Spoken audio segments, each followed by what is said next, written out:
I think it's so interesting how arguably all three, again, the parallels between TSMC, NVIDIA, and ultimately YouTube can be characterized by that word, technology enabler. Certainly TSMC has spawned a legion of fabulous semiconductor companies, including your own, that would not be possible without the fixed infrastructure that they have.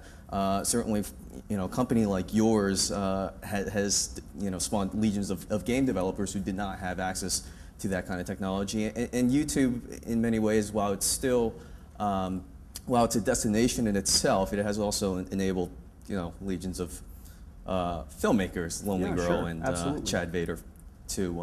And it's interesting how the ecosystems just they all come together, especially it's so intricately and in such really complex and nuanced ways.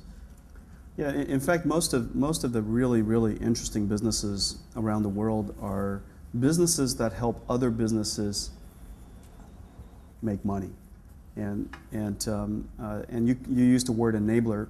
TSMC is an enabler for us.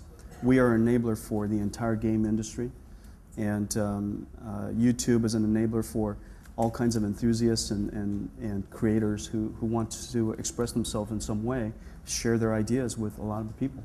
Yeah, these are all enablers. We have some questions from the audience. You had talked about the obsession with killer apps, and I guess this is the question: is how might Chinese company doing these apps? What do you see the impact over there in the future? Well, the online craze is an Asian phenomenon. The online craze is an Asian phenomenon. There's and for the people here in the United States, the notion of an iCafe is a bit of a weird concept, because we all have. Starbucks out of business. Yeah, exactly. I mean, in China, in fact, Starbucks has to compete against the iCafes. The iCafes is where people. That's the place where people go today in China between their home and their work. They hang out there. They go to dates there. In fact, it's interesting when you go, to China. These iCafes are obviously connected to the internet. There are something along the lines of 500,000 iCafes in China. Wow. Each one of the iCafes has an average of a few hundred PCs.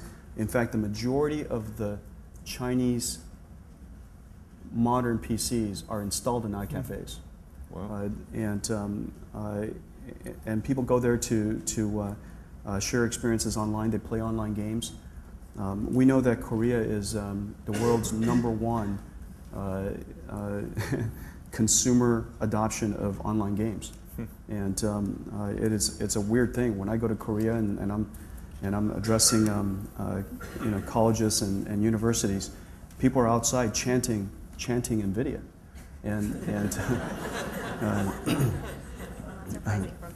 Not surprising from people that play Lineage.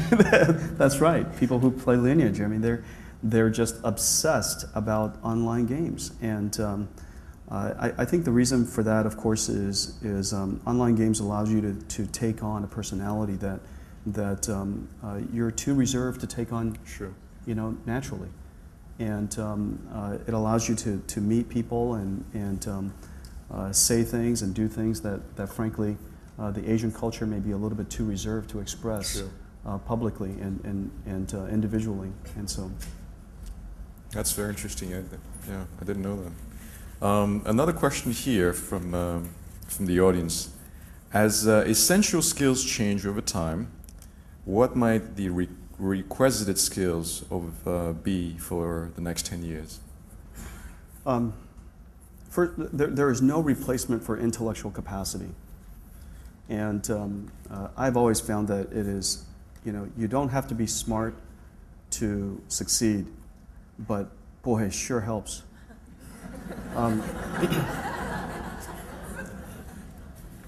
I also think that it is good to be self-critical.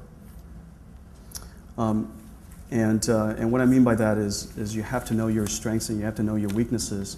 And you have to be intellectually honest about that. Mm-hmm. I think that we don't like to ever hear that we have weaknesses, but talking to yourself, coaching yourself, critiquing yourself, and improving on your weaknesses is something that all successful people do.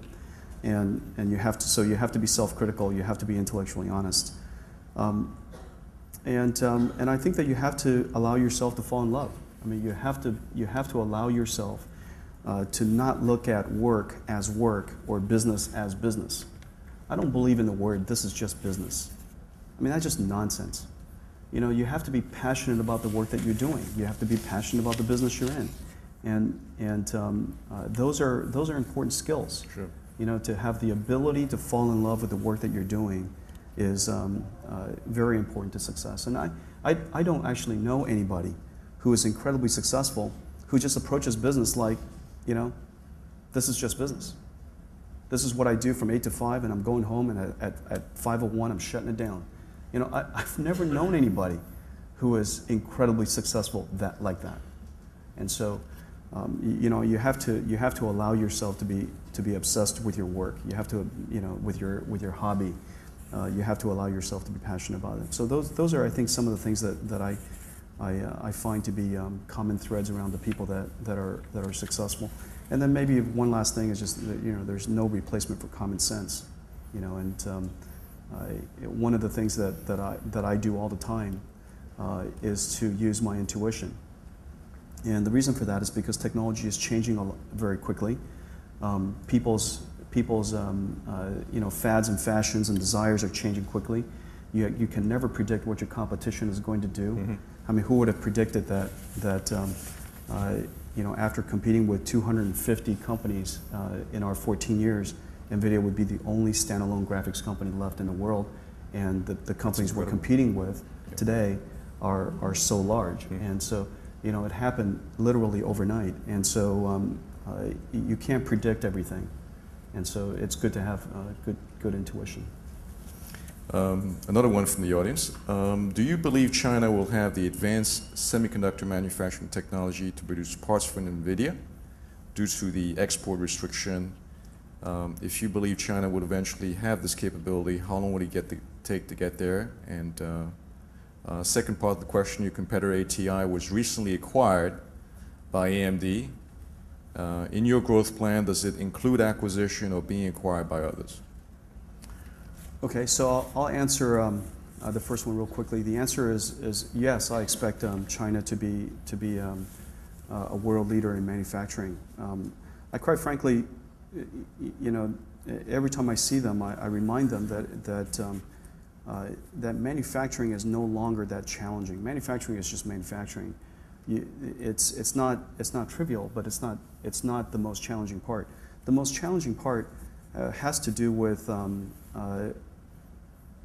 partnering, aligning, customer service, flexibility, and making sure that as you're doing something as intricate as semiconductor manufacturing, the alignment with your partners is really, really critical.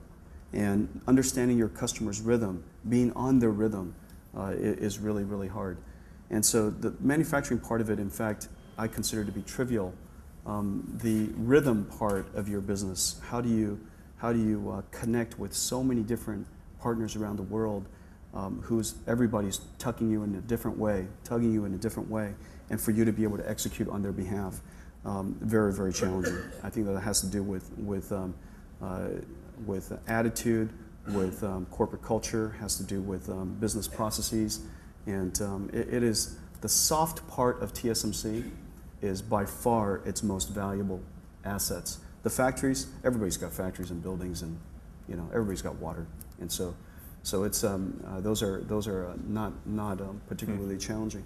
In terms of our focus, I happen to believe that the visual computing part of computing is likely to be the single most important part going forward. And you know, if you just ask yourself, or in the audience, when you look at a computer, what do you see? When you feel the experience, what do you see? When you're playing a video game, what are you really seeing? Ultimately, the artistic expression, the graphics, the imagery that you see is what we experience.